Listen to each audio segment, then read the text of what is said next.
जमी की धड़कनों को आज आवाज देंगे हम, हर चीख हर सिसकी को अंदाज देंगे हम। जो दब गई थी भीड़ में वो बात कहेंगे साफ, अब जमीनी हकीकत को तस्वीर देंगे हम। ये कोई शो नहीं है, जिम्मेदारी है हमारी, जनता की जुबा बनना अब तैयारी है हमारी। नमस्कार, खमा गणी, राम राम सा। मैं समाचार प्लस की तरफ से मनीष आपका स्वागत करता हूं और आपको बता दूं कि प्रदेश की सरकार ने 1.5 वर्ष का कार्यकाल जो है वो पूरा कर दिया है। इस कार्यकाल के दौरान कई क्षेत्रों में क्या कार्य जनप्रतिनिधियों द्वारा किए गए, कौन कौन से कार्य अभी बाकी हैं, इसको लेकर के समाचार प्लस की टीम ने जमीनी हकीकत को जाना है और लोगों से बातचीत की है। किन किन समस्याओं का अभी निराकरण होना बाकी है, जो कहीं न कहीं विशेष रूप से लोगों के बीच आमजन के लिए दुखदाई बनी हुई है। ऐसे ही मसले को लेकर के समाचार प्लस ने एक बड़ा बीड़ा उठाया है। इसी संदर्भ में आज हम टोंक के निवाई में पहुंचे हैं। लोगों से जानेंगे उनकी ज़मीनी हकीकत को, किस तरह से लोगों ने आज कैमरे के सामने अपनी समस्याओं को बताया, क्या क्या उनकी समस्याएं हैं जो वाकई में प्रशासन के द्वारा निराकरण की जानी चाहिए। इसको लेकर के मैं कुछ लोगों से बात करूंगा। सबसे पहले देखिए, जिस तरह से सरकार का 1.5 वर्ष का कार्यकाल हो चुका है, कई सारी समस्याएं हैं जिनको लेकर के वाकई में प्रशासन ने कार्य भी किए हैं, सराहनीय कार्य हैं। लेकिन कुछ ऐसी समस्याएं हैं जो वाकई में समाज में फिलहाल भीतरघात कर चुकी हैं। कौन कौन सी वो समस्याएं हैं आपके हिसाब से, आप एक युवा हैं, कौन कौन सी समस्याएं हैं जिनको लेकर के वाकई में अभी आपके क्षेत्र में समस्या एक बड़ी समस्या का रूप धारण कर चुकी है? जी, मैं पलई का निवासी हूँ और वर्तमान में पलई में थोड़ा नशे का थोड़ा ज़्यादा हो रहा है। नशे की प्रवृत्ति ज़्यादा हो रही है लोगों में। पहले केवल ये शहरों में ही था, आजकल गाँवों की ओर भी बहुत ज़्यादा लोग इसमें जो है मशगूल हो चुके हैं, नशे के चंगुल में फंस चुके हैं। इससे युवाओं का सामाजिक जीवन बर्बाद हो रहा है, आर्थिक जीवन बर्बाद हो रहा है। तो मैं चाहता हूँ कि सरकार इसके निजात के लिए भी ठोस कदम उठाए। जैसे विद्यालयों में मासिक या द्विमासिक कम से कम 1-2 क्लासें ज़रूर लगाएं, ताकि इससे निजात पाया जा सके, जागरूकता मिले, लोगों को जागरूकता बढ़े। बिल्कुल। खास तौर से देखा जाए तो नशे की प्रवृत्ति का जो आदी है वो युवा कहीं ना कहीं होता जा रहा है। लोगों की मांग है कि इस नशे की जो लत जिसके अंदर युवा फंस चुका है वो कहीं ना कहीं इससे बाहर निकले, ताकि समाज का एक युवा एक अच्छे भविष्य की ओर अग्रसर हो सके। देखिए, और कई ऐसी भी समस्याएं हैं जिनको लेकर के कहीं ना कहीं युवाओं का भविष्य अंधकार में जाता जा रहा है। आपके क्षेत्र में खास तौर से आप बता रहे हैं जिस तरह से नशे का कारोबार ज्यादा है, ज्यादातर जो युवा है वो इसकी ओर अग्रसर है। क्या लगता है कि प्रशासन को क्या और अच्छे कदम उठाएं जिससे युवा अच्छा भविष्य बना सके? बिल्कुल, इसके लिए कदम उठाए जाने चाहिए, क्योंकि युवाओं का भविष्य अंधकार में जा रहा है। इसके साथ ही ऑनलाइन गेमिंग का भी आजकल बहुत ज़्यादा चल रहा है। मतलब युवा आत्महत्या के स्तर तक इसमें पहुंच रहे हैं और 1-2 घटनाएं पहले भी हो चुकी है गांव में भी। तो मैं चाहता हूं कि इसके लिए भी सरकार को ठोस कदम उठाए जाने चाहिए। बिल्कुल।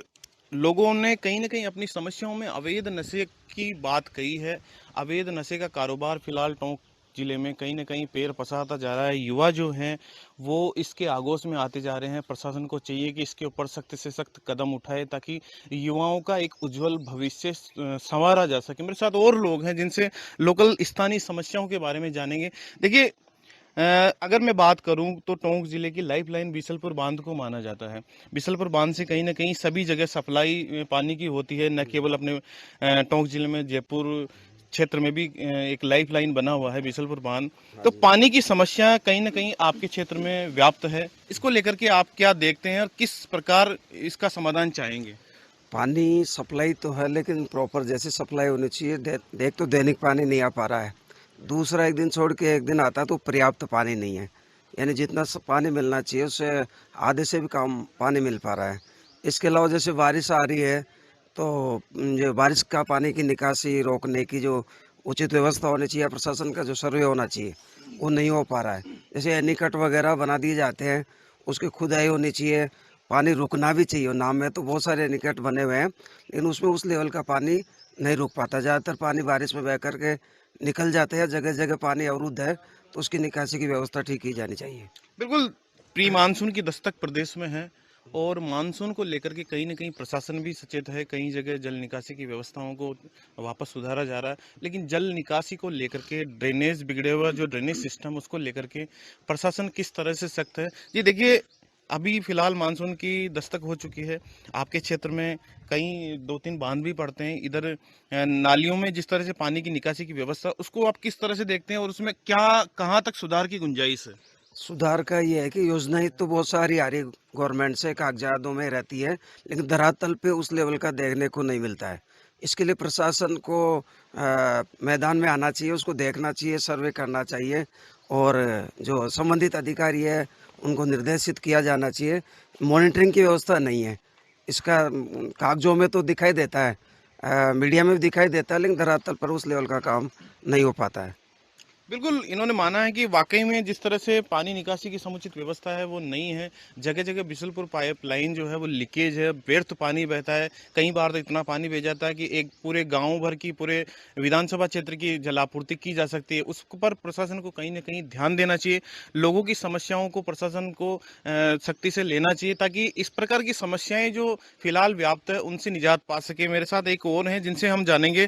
जी देखिए, आप एक किसान हैं और आपके क्षेत्र में मानसून ने भी दस्तक दी है। जिस तरह से किसानों को लेकर के सरकार का रुख है, प्रशासन, आप लोग देखते हैं कि कई बार खाद की किल्लत का भी सामना करना पड़ता है। किस तरह से आप इस समस्याओं को लेकर के बताना चाहेंगे? मैं पहले से छोटा सा किसान हूँ। तो जिस प्रकार ये प्रशासन सरकारें दावा करती है खाद की सप्लाई की, दवाई की सप्लाई की, लेकिन समय पे उपलब्ध नहीं होता है। अगर आज देखा जाए तो कोई ऐसी जीएसएस नहीं जहाँ डीएपी उपलब्ध मिल सके। तो बिल्कुल प्रशासन को और सरकार को मिलके ये व्यवस्था, माकूल व्यवस्था करनी चाहिए जिससे कि समय पर बुआई हो सके। और खेती के साथ डेयरी भी जुड़ी हुई है, डेयरियों के लिए भी मतलब सरकार को एक बहुत अच्छी योजना चलानी चाहिए जिससे किसानों को पूरा मुनाफा मिल सके दूध का। और जैसे अकाल में चारा की कमी रहती है तो उसकी भी माकूल व्यवस्था होनी चाहिए सरकार की तरफ से। और दूसरी बात रही मतलब खाद बीज की, ये उन्नत वाला मतलब बीज मिलना चाहिए और खाद में कालाबाजारी नहीं होनी चाहिए।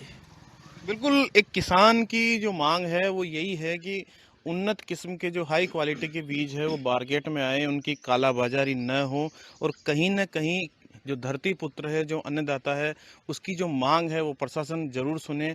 खाद की जो कालाबाजारी फिलहाल सभी क्षेत्रों में, न केवल टोंक जिले की मैं बात कर रहा हूँ, फिलहाल लगभग सभी क्षेत्रों में खाद की मारामारी देखने को मिलती है। इसके साथ ही जो दुधारू पशु है उनको लेकर के भी इन्होंने चर्चा की है। इन्होंने बताया कि किस तरह से कई क्षेत्रों में तो पशुओं के स्वास्थ्य की देखभाल के लिए कई हॉस्पिटल्स में डॉक्टर्स का अभाव है। ये देखिए, आप भी कई, आपके पास कई पशु भी होंगे, कई बार वो बीमार भी पड़ते होंगे, तो किस तरह की, क्या उनको प्रॉपर ट्रीटमेंट स्वास्थ्य केंद्रों पर मिलता है या डॉक्टरों का अभाव रहता है? किस तरह से आपने इस को काफी करीब से देखा है, बताइए। जी सर, ये पहले अभाव था, लेकिन ये ऐसे जैसे दशरथ सिंह जी जैसे युवा ये कार्य करता है तो इसकी वजह से अब समय समय पर भी डॉक्टर आने लगे, कंप्यूटर भी आने लगे। और आगे भी अगर ऐसा रहे तो ये शायद ही मुश्किल चिंता रहेगी जो पशुओं का इलाज होगा। तो मैं उम्मीद करता हूँ दूसरी कि जो आवारा पशु है ना, इसका भी इंतजाम मतलब पंचायत स्तर पर किया जाए तो बहुत बेहतर होगा, हमारी फसल बर्बाद होने से बचेगी। बिल्कुल, किसानों की कहीं न कहीं मांग है कि इनकी जो प्रॉपर समस्याएं हैं, दुधारू पशुओं के स्वास्थ्य परीक्षण को लेकर के, उनकी बीमारियों को दूर करने को लेकर के, कई सारी ऐसी समस्याएं हैं जो हमने स्थानीय मुद्दों से को लेकर के जिस तरह से आज हमने जाना है, ठीक उसी प्रकार मेरे साथ एक व्यक्ति और है जिनसे हम प्रॉपर टोंक निवाई क्षेत्र की जो समस्याएं हैं उनसे चर्चा करेंगे। देखिए, आप लोग कई वर्षों से यहाँ निवास कर रहे हैं, कुछ ऐसी समस्याएं हैं जो 1.5 साल में सरकार के द्वारा दूर की गई, लेकिन कुछ ऐसी समस्याएं जो वाकई में अभी बनी हुई हैं। क्या लगता है आपको कि वो समस्याएं वाकई में अभी तक उनका निराकरण नहीं हुआ है और इनका निराकरण अच्छा नहीं होगा? क्या लगता है आपको? बताइए, सबसे बड़ी समस्या आपके क्षेत्र में क्या है? पानी की समस्या ज्यों की त्यों बनी हुई है। हमारे पानी बहुत मतलब बहुत शॉर्टेज है, मतलब पूर्ति नहीं हो रही है पानी की। भले से कर्मचारी सरकार को आंकड़े देते हैं कि हम पूरा पानी दे रहे हैं, इतने दे रहे हैं, इतना दे रहे हैं, लेकिन हम पानी से भी दुखी हैं। और एक बिल्कुल, इन्होंने जो कहा है वो कहीं न कहीं प्रशासन को खरा उतरने की आवश्यकता है। कुछ ऐसी समस्याएँ हैं जो स्थानीय मुद्दे हैं जो वाक़ई में निराकरण के योग्य हैं। मेरे साथ कुछ और लोग हैं, इनसे और जानेंगे कि किस तरह से और इनकी समस्याएँ हैं जिनको लेकर के वाक़ई में प्रशासन को सचेत होना चाहिए और इन समस्याओं को जल्द से जल्द दूर करना चाहिए। ये देखिए, सबसे पहले मैं बात करूं तो परिवहन की समस्या भी कहीं न कहीं सुनने को मिली है। क्या लगता है कि किस तरह से परिवहन की जो समस्या है एक बड़ी समस्या निवाई क्षेत्र में बनती जा रही है? मैं ब्लॉक अध्यक्ष किसान महापंचायत दशरथ सिंह चौहान। परिवहन की अपन बात करते हैं तो केवल परिवहन ऊपर स्तर तक सीमित है, गांवों तक परिवहन के कोई साधन नहीं है। यदि कभी इमरजेंसी या कोई विशेष परिस्थिति हो जाए तो अपने फ़ोन करने के बाद भी समय पर गाड़ियां नहीं पहुंच पाती है। अधिकतर इन्हीं कारणों से लोगों की मौत भी हो जाती है। जिस तरह से ये बात कर रहे हैं कि कई ग्रामीण क्षेत्र उपखंड में ऐसे हैं जहां पर एम्बुलेंस प्रॉपर तरीके से नहीं पहुंच पाती है, जिससे कई बार तो जो पीड़ित है, जो रोगी है, उसको मौत का सामना करना पड़ता है। तो उसको लेकर के इन्होंने कहा है कि वाकई में समस्या बड़ी है, प्रशासन द्वारा इन समस्याओं को दूर किया जाना चाहिए। एक आप बता रहे थे कि बस स्टेशन वाली समस्या था, क्या रहा उसका, क्या सीन? बस स्टैंड की बात है तो वहाँ पर प्रॉपर रूप से जो यदि बस स्टैंड है तो उनके ऊपर समय पर सफाई नहीं होती है, आवारा पशु बैठते रहते हैं। वह जो अपने बस स्टैंड बनाया गया वह लोगों के लिए है, जबकि वहाँ पर लोगों के लिए कोई सुविधा नहीं है। वह सुविधा केवल जानवरों के लिए सीमित रह गई है। बिल्कुल, लोगों ने कहीं न कहीं बस स्टैंड जो जहाँ पर बस रुकती है उसकी बात कही है। लोगों का मानना है कि कई बसें आती है, बाहर से ही निकल जाती है। लोगों को प्रॉपर जो परिवहन का मिलना चाहिए था वो नहीं मिल पाता है। रात्रि के समय कई लोग जो अप डाउन करते हैं, नौकरी पेशा लोग, उनको कई बार परिवहन के अभाव में अपने क्षेत्र में ही रहना पड़ जाता है। तो कई बार इसको लेकर के लोगों ने स्थानीय प्रशासन से भी बात की है, स्थानीय प्रशासन को भी इस बात से अवगत कराया है, लेकिन समय रहते शायद उसमें टाइम लगेगा। हो सकता है वो बहुत जल्द हमें उस समस्या का समाधान मिल सके। हमारे साथ एक युवा हो रहे हैं जिनसे भी जानेंगे। ये देखिए, प्रॉपर मैं बात करूँ लोकल समस्याओं की, तो किस तरह की समस्याएं अभी आप वर्तमान में देखने को मिल रही हैं? देखिए, समस्याओं की बात करें तो बहुत सारी समस्याएं हमारे साथियों ने बताई है, और अगर समस्याओं को हम नोट करें तो अभी समस्याएं ख़त्म नहीं हुई है, और इन समस्याओं पे किसी की तरफ से समाधान करने का कोई प्रयास नहीं है। और अगर मेरा मानना ये है कि कितनी भी बड़ी समस्या हो, अगर उस पर कोई भी तरह का प्रयास किया जा सकता है तो वो समस्या जड़ से ख़त्म हो सकती है। तो अभी तक किसी की तरफ से इन समस्याओं पे कोई चर्चा नहीं की गई है, इसलिए समस्या बरकरार बनी हुई है। साथ ही मैं बात करता हूँ, हम लोग मानते हैं गौ माता, लेकिन आज गौ माता एक आवारा पशु बन के रह गई है। उसका कारण क्या है? उसका कारण है अतिक्रमण, और अतिक्रमण गांव में इस लेवल पे पहुंच चुका है कि बाहरी लोगों ने भी गांव में जो गैर मुमकिन चारागाह ज़मीन है वहां पे आके अतिक्रमण कर लिया है। तकरीबन 20 से 25 मकान, पक्के मकान वहां पे बन चुके हैं। कई बार मेरे द्वारा, मेरी टीम के द्वारा, साथियों के द्वारा 181 पे सूचना की गई, उसके बाद में पंचायत प्रशासन को अवगत कराया गया, लेकिन मिल बैठ के बातचीत करके वो अतिक्रमण वैसे के वैसा बना हुआ है। तकरीबन 10 सालों से मैं इस लेवल पे प्रयास कर रहा हूँ, इस समस्या पे प्रयास कर रहा हूँ कि ये अतिक्रमण हटाया जा सके, और जो गौ माता है उनकी चरने की व्यवस्था है ना, वो आराम से हो सके, अच्छे से हो सके। लेकिन ना तो पंचायत प्रशासन, ना निवाई प्रशासन, किसी की तरफ से इस समस्या पे कोई समाधान नहीं है। मैंने 181 पे तकरीबन 10 से 20 बार कंप्लेंट की है, एक बार भी इस समस्या का समाधान नहीं हुआ है। लोग आते हैं, कागजी कार्रवाई करते हैं, फिर यहाँ से चले जाते हैं। तो मैं कहना चाहूँगा जो 181 पोर्टल है वो भी एक व्यर्थ है, क्योंकि लोगों की समस्या का वहाँ पे कोई सुनवाई नहीं है, लोगों की समस्या का कोई समाधान नहीं है। और ये जो समस्या मैं बता रहा हूँ अतिक्रमण की, ये कोई मेरी व्यक्तिगत समस्या नहीं है, ये आम लोगों की समस्या है कि अगर ऐसे ही अतिक्रमण होता गया। देखिए, शुरू में 10 साल पहले एक व्यक्ति ने आके मकान बनाया, तंबू डेरे डाले, तंबू डेरों से हमें कोई आपत्ति नहीं थी, आप रह सकते हैं आसानी से। लेकिन उस एक तंबू डेरे के बाद में धीरे धीरे एक मकान बनने लगा। आज अगर हम जाके देखेंगे, यहाँ से जस्ट 500 मीटर दूर तकरीबन जुझार जी मंदिर के पास में 15 से 20 पक्के मकान बने हुए हैं। अगर ऐसा ही रहा, इस समस्या पे प्रशासन ने कोई समाधान नहीं किया, तो ये जो चरने की व्यवस्थाएं हैं, जो चारागाह है, और आपको बता दूं गैर मुमकिन चारागाह है, इस पर कोई अतिक्रमण भी नहीं हो सकता। लेकिन उसके बावजूद, इतना कठोर नियम होने के बावजूद भी समस्या का समाधान नहीं है। तो मैं आपके माध्यम से सरकार से, प्रशासन से निवेदन करना चाहूँगा कि इस समस्या पर जल्द से जल्द समाधान करने का प्रयास करें, नहीं गाँव वालों के जरिए यहाँ पर एक बड़ा आंदोलन किया जा सकता है। बिल्कुल, लोगों ने कहीं ना कहीं एक अतिक्रमण को भी एक बहुत बड़ा मुद्दा माना है। लोगों का मानना है कि वाकई में कई ऐसी भूमि है जो चरागाह के रूप में लोगों ने चरागाह भूमि पर भी अपना अतिक्रमण करके कहीं ना कहीं जो आवारा पशु है उनके लिए एक बड़ी मुसीबत खड़ी कर दी है। मेरे साथ कुछ और लोग हैं। ये देखिए स्थानीय कई सारी समस्याएं हैं जिसको लेकर के आप आए हैं। क्या और आपकी नज़र में ऐसी समस्याएं हैं जो वाकई में निराकरण होनी चाहिए? इन समस्याओं को लेकर के वाकई में सरकार को सजग होनी बिल्कुल चाहिए। सर, बहुत बड़ी समस्या है। एक तो आवारा जो सूअर वगैरह हैं बहुत फसलों को नष्ट करते हैं, और आजकल जो बंदर हैं इनका आतंक बहुत तेज़ी से फैल रहा है। छत पे टंकियां को तोड़ देते हैं और बहुत बड़े मतलब नुकसान कर रहे हैं ये। और क्या क्या समस्याएं हैं जिनको लेकर के आप कहना चाहेंगे कि जिस तरह से उन्होंने भैया ने कहा भी अतिक्रमण की बात बिल्कुल रही, सर, इसके अलावा अतिक्रमण- और कौन कौन सी समस्याएं हैं जिनकी और वाकई में प्रशासन का ध्यान आप अवगत जी कराना सर, चाहेंगे? बहुत सारी समस्याएं हैं सर। करीब करीब समस्या भाई लोगों ने सामने बताई दी। समस्या मतलब कोई सुनता ही नहीं है समस्या को लेकर। बहुत सबको सूचित करते हैं लेकिन कोई सुनता नहीं है। बिल्कुल, कहीं ना कहीं लोगों के बीच में जो आम समस्याएं भी कोई बड़ी नहीं है, लेकिन आम समस्याएं हैं, वो आम समस्याएं कहीं विकराल रूप न ले। इसलिए सरकार को चाहिए, प्रशासन को चाहिए कि वाकई में इन समस्याओं का निराकरण करें। मेरे साथ एक युवा और है जिनसे जानेंगे। देखिए, आप पढ़ाई करते हैं, किस तरह से अभी फिलहाल आपकी नज़र में एक बड़ी समस्या आपने देखी है जो वाकई में निराकरण सरकार के द्वारा या प्रशासन के द्वारा होनी चाहिए? हाँ साहब, हमारे क्या है कि यहाँ पे गांव में लाइट की थोड़ी सी समस्या आती है। कहीं कई बार क्या है कि 2-2 3-3 घंटे लाइटें नहीं आती है। अंडरलोडिंग की वजह से लाइटों की यानी गांव में बहुत ज़्यादा परेशानी का सामना करना पड़ता है। हालांकि अधिकारी कहीं तो काम करवा देते हैं, कहीं क्या है कि बिल्कुल ही नकारा साबित हो रहे हैं इस मामले में सर।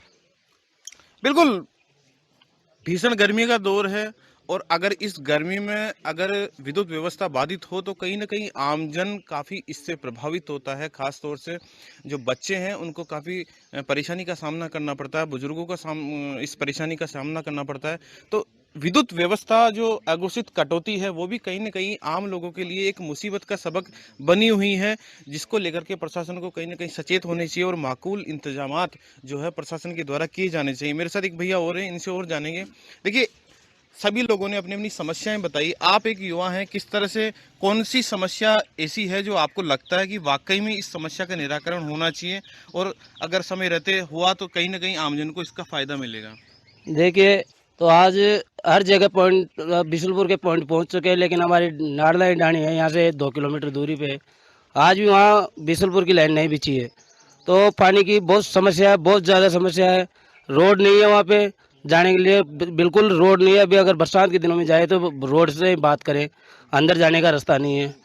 लेकिन फिर भी पानी की तो होनी चाहिए व्यवस्था। पानी के लिए हम इधर उधर भटकते रहते हैं। अब इस पानी में जो बिशुलपुर के अधिकारी हैं उनसे गुजारिश करता हूं कि इस समस्या का निवारण करें और पानी की जल्दी से जल्दी हमारा पानी पहुंचाएं। और हर जगह पानी के पॉइंट है, लेकिन हमारी डाणी वंचित है आज भी। बिल्कुल, बिशलपुर बांध जो कहीं ना कहीं एक बड़ी संजीवनी टोंक जिले के लिए बना हुआ है, लेकिन कई क्षेत्र ऐसे हैं जहां आज भी बिशलपुर बांध का जो पानी है वो नहीं पहुंच पाया है, जिसको लेकर के प्रशासन को चाहिए कि प्रशासन इसके लिए इंतजामात कराए। जहां पर पानी की व्यवस्था नहीं है वहां पर पानी की पहुंच करवाए। साथ ही कई जगह ऐसी पाइपलाइनें हैं जो लीकेज की वजह से व्यर्थ पानी बह जाता है, उस व्यर्थ बहने वाले पानी को तुरंत रोका जाए। तो इस प्रकार हमने जाना कि लोगों के बीच में कई सारी समस्याएं हैं जो वाकई में निराकरण के योग्य है। तो इसके बाद में हम एक छोटे से ब्रेक के लिए रुकते हैं और फिर आपसे मिलते हैं। ब्रेक के बाद एक बार फिर से आपका स्वागत है समाचार प्लस की खास मुहिम, जो कि ग्राउंड जीरो से बिल्कुल जनता की समस्याओं को लेकर हमने एक बीड़ा उठाया है। हम टोंक के निवाई में पहुंचे हैं जहां लोगों से उनकी स्थानीय समस्याओं के बारे में जाने हैं। पूरे उपखंड क्षेत्र में शहरी और ग्रामीण क्षेत्रों में कौन कौन सी समस्याएं हैं जिनका वाकई में प्रशासन को निराकरण करना चाहिए। ऐसी बात नहीं है, कई ऐसी समस्याएं भी हैं जिनका प्रशासन के द्वारा निराकरण कर दिया गया है, लेकिन फिलहाल कुछ ऐसी समस्याएं बनी हुई हैं जो प्रशासन की नज़र में कहीं ना कहीं अनदेखी का शिकार हो रही है। तो ऐसी समस्याओं का निराकरण के लिए प्रशासन को चाहिए कि उन समस्याओं को तुरंत दूर करे। मेरे साथ कुछ और लोग हैं जिनसे स्थानीय समस्याओं के बारे में जानेंगे कि वो कौन कौन सी समस्याएं हैं जिनको लेकर के वाकई में उनका समाधान होना चाहिए। मेरे साथ कुछ और लोग हैं जिनसे जानेंगे। देखिए, कई सारी समस्याएं हमने देखी, कई लोगों ने चर्चाएं भी की, खास तौर से एक आप युवा भी हैं। क्या लगता है आपको कौन कौन सी वो समस्याएं हैं जो वाकई में आपके निवाई क्षेत्र में ज़्यादातर पैर पसार रही है, उनका निराकरण होना चाहिए? हमारे जो क्षेत्र में जो चोरी का जो आतंक फैला हुआ है, दिन में गाँवों में शहरों में रेकी की जाती है, कौन से मकान में कौन रह रहा है कौन नहीं रह रहा है, कौन सा खाली है कौन कहाँ गया हुआ है, जैसे ही उनको मौका मिलता है वो चोरी करने की अंजाम कर देते हैं। तो गवर्नमेंट से मैं यही कहना चाहता हूँ कि इनका निवारण किया जाए, इनके ऊपर अच्छी कार्रवाई की जाए और प्रशासन इनको गिरफ्तार तो करता है लेकिन इनको 2 दिन में वापस छोड़ देता है और इन पे कोई कड़ी से कड़ी कार्रवाई नहीं कर पाता है। देखिए, आपने चोरी की बात की है। कई बार समाचार पत्रों के माध्यम से, टीवी चैनलों के माध्यम से इस मुद्दे को कई बार उठाया गया, लेकिन कहीं न कहीं प्रॉपर जो समाधान है वो नहीं मिल पाया है। फिलहाल क्षेत्र में कई बड़ी-बड़ी चोरियां भी हुई है। हालांकि पुलिस प्रशासन ने इसके ऊपर कार्य भी किया है, कई बड़े अपराधियों को धरपकड़ का अभियान भी चलाया है और फिलहाल पुलिस प्रशासन के द्वारा चोरों की नकेल कसने के लिए बहुत अच्छा अभियान चलाया है, जिसमें कई बड़े-बड़े चोर गिरोह सामने आए।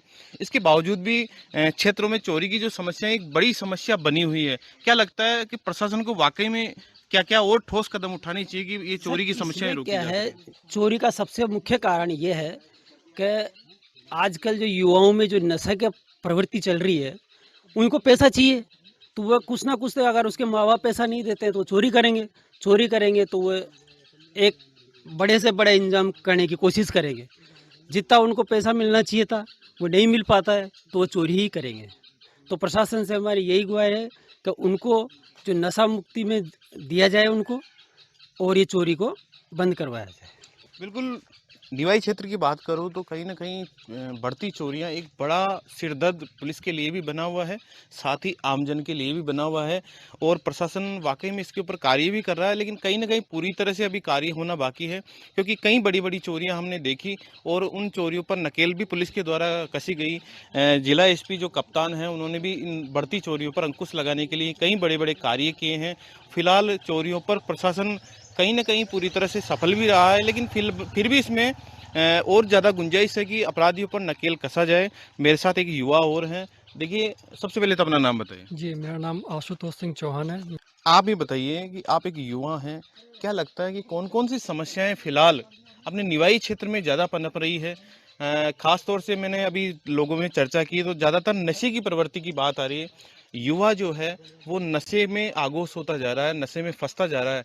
एज ए युवा क्या लगता है आपको? आपने भी देखा होगा अपने जीवन में कि कई आपके दोस्त हैं या कई मिलने वाले हैं जिनको नशे की लत है। क्या लगता है कि समस्या एक बड़ी समस्या बन चुकी है, सरकार को चाहिए, प्रशासन को चाहिए कि इस पर एक नकेल कसे? क्या लगता है? जी बिल्कुल, आपने मुझे बोलने का मौका दिया। बिल्कुल सही कह रहे हैं आप कि नशा आजकल इतना बढ़ चुका है कि हम इसको रोकने में सरकार भी मतलब काफ़ी असंभव है। और जो युवा हैं वो उनकी संगत ऐसी हो गई है कि वो नशे के ऊपर ज़्यादा एडिक्ट हो रहे हैं। इसलिए मैं प्रशासन से और सभी जो मेरे साथ वाले हैं उनसे यही गुजारिश करता हूं कि अपने स्तर पे भी इसको रोकने का प्रयास करें और युवाओं को और अच्छी संगत में रखने की कोशिश करें। बिल्कुल, अगर बात करूं तो टोंक जिले में नशे का जो कारोबार है वो कहीं न कहीं बहुत बड़े विकराल रूप में पैर पसारता जा रहा है। लोग इसको लेकर के कहीं न कहीं पीड़ित हैं। कई परिवारों के बच्चे इस नशे की प्रवृत्ति के आदी हो चुके हैं, कहीं घर बर्बाद हो चुके हैं। फिलहाल प्रशासन को चाहिए कि नशे का जो अवैध कारोबार जो चल रहा है उसको पनपने से बचाए। और भी कई समस्याएं हैं जो स्थानीय लोगों के द्वारा उठाई गई। प्रशासन को चाहिए कि उन समस्याओं का तुरंत निराकरण किया जाए। मेरे साथ एक व्यक्ति और है, इनसे और जानेंगे कि किस तरह की समस्याएं इनको फेस करनी पड़ी। ये देखिए, कई सारी समस्याओं पर हमने चर्चा की। बहुत सारी समस्याएं ऐसी हैं जो सरकार के द्वारा कर दी गई, जनप्रतिनिधियों द्वारा कर दी गई, लेकिन अभी भी कुछ समस्याएं ऐसी हैं जिन पर सरकार को कार्य करना जरूरी है, क्योंकि अगर वो नहीं होगा तो आमजन को काफ़ी परेशानी का सामना करना पड़ेगा। क्या लगता है आपको, कौन कौन सी समस्याएं हैं जो एजे आप ये बताना चाहेंगे कि हाँ, इन समस्याओं पर वर्क होना चाहिए? राम राम साहब, ये निवाई और निवाई के आसपास के गांवों में सबसे बड़ी बसों की, परिवहन विभाग की बहुत बड़ी गलती है। जैसे कि निवाई में कोई बस नहीं आती है। रात के 9 बजे बाद में जयपुर से बैठने के बाद में बाईपास उतार दिया जाता है, तो वो बनसली आना है तो बनसली कैसे आएगा? इस पर कोई परिवहन विभाग नहीं देख रहा है। इधर देवली जाना है, सुबह 6 बजे चले गए तो 8 बजे 9 बजे बस है, इससे पहले कोई बस नहीं है। बाहर से निकल जाती है, मनमानी करते हैं, निवाई के अंदर आते नहीं है। कोई बस गांव में लगा देते हैं तो 10 दिन चलाते हैं और बंद कर देते हैं। सबसे बहुत बड़ी समस्या है, गांव में कोई बस लगती है 10 दिन लगाते हैं, बंद कर देते हैं। और बस स्टैंड, हमारे निवाई में बस स्टैंड पे ये दशा है कि खड़े नहीं रह सकते हम। बस स्टैंड पे आधी बसें आती है, आधी आती नहीं है। बहुत बड़ी समस्या है निवाई के लिए। तो आप यहाँ से निकल जाओ, जल्दी चलना है, जयपुर जाना है, 3 घंटे में बस नहीं आ रही, बाईपास से निकल गई। सबसे बड़ी समस्या है बाईपास, जिसलिए निकलती है बस स्टैंड पे जगह ही नहीं है। यह है सबसे बड़ी समस्या। बिल्कुल, परिवहन की समस्या कहीं ना कहीं लोगों की एक सबसे बड़ी समस्या बनती जा रही। इन्होंने बताया कि जिस तरह से लोग, नौकरी पेशा जो लोग हैं, वो जो अप डाउन करने वाले जो लोग हैं, जो डेली शाम को आते हैं, सुबह जाते हैं, उनको कहीं ना कहीं एक बड़ी समस्या का सामना करना पड़ता है, क्योंकि परिवहन टाइम से नहीं मिल पाता है तो वो अपनी मंजिल तक नहीं पहुंच पाते। कई बार जो बसें हैं वो जयपुर से डायरेक्ट बाईपास होते हुए टोंक निकल जाती है। इससे निवाई उतरने वाले या निवाई से जाने वाले लोगों को परेशानी का सामना करना पड़ता है। परिवहन अगर सही होगा तो कहीं न कहीं लोगों को रोजगार मिलता रहेगा, रोजगार पर जाने वाले लोगों को समस्याओं का सामना नहीं करना पड़ेगा। देखो, और भी कई ऐसी समस्याएं हैं जिनको लेकर के आप बताना चाहेंगे कि हाँ, इन समस्याओं का समस्या अपने जोधपुर मंदिर है, इसके लिए 5 या 10 बार बस लगा चुके हैं, फिर 1 महीना चलाते हैं, फिर बंद कर देते हैं। ऐसे चतुरपुरा गांव हमारे, उधर फिर बस लगाते हैं, फिर बंद कर देते हैं। ग्रामीण एरिया में तो ओनली 10 दिन चलाते हैं और 10 दिन बाद में बंद कर देते हैं। परिवहन विभाग का यह है कि कुछ नहीं है, बहुत बड़ी समस्या है सर। बिल्कुल, निवाई जो जोधपुर या देवधाम है, वहाँ एक भव्य भगवान देवनारायण का मंदिर है, पर्यटन स्थल है, लेकिन वहाँ पर भी कहीं ना कहीं जो परिवहन की जो समस्याएं हैं, जहाँ लोगों को जाने में असुविधा होती है, उसको लेकर भी प्रशासन को कहीं ना कहीं कदम उठाने चाहिए। क्योंकि अगर परिवहन सही होगा तो लोग आसानी से अपनी मंजिल तक पहुँच पाएंगे। फिलहाल और भी लोग हैं जिनसे मैं जोड़ना चाहूँगा। मेरे साथ एक व्यक्ति और है। जी देखिए, जिस तरह से आप बता रहे हैं कि हमने कई सारी समस्याओं का जिक्र किया, आप भी एक बुजुर्ग हैं, क्या लगता है आपको कि कई और समस्याएं हैं जिनका निराकरण होना चाहिए? समस्या का निराकरण तो होता ही नहीं है। आज मेरे को 35 साल हो गया और आज मैं इस टाइम पे विशलपुर की लाइन टंकी चला रहा हूँ।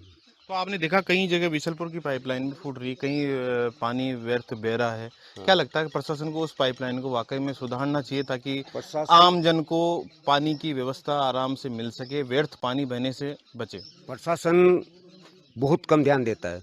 जैसे मान लो कि लीकेज हो रहा है तो लीकेज ठीक करने में 2-2 3-3 दिन लग जाते हैं, टाइम पे पानी नहीं पहुँचता, और पानी नहीं पहुँचता तो यहाँ पब्लिक हंगामा करती है। बिल्कुल, लोगों की सबकी अपनी अपनी राय है, अपनी अपनी समस्याएं हैं। इस तरह से देखा कि लोगों की, किसानों की, युवाओं की कई सारी समस्याएं हैं जिनको लेकर के वाकई में काम होने चाहिए। इन समस्याओं का निराकरण होना चाहिए। अगर समय रहते इन समस्याओं का समाधान होगा तो निश्चित रूप से एक सभ्य समाज का निर्माण होगा। प्रशासन को चाहिए कि इन समस्याओं का समाधान समय रहते करे।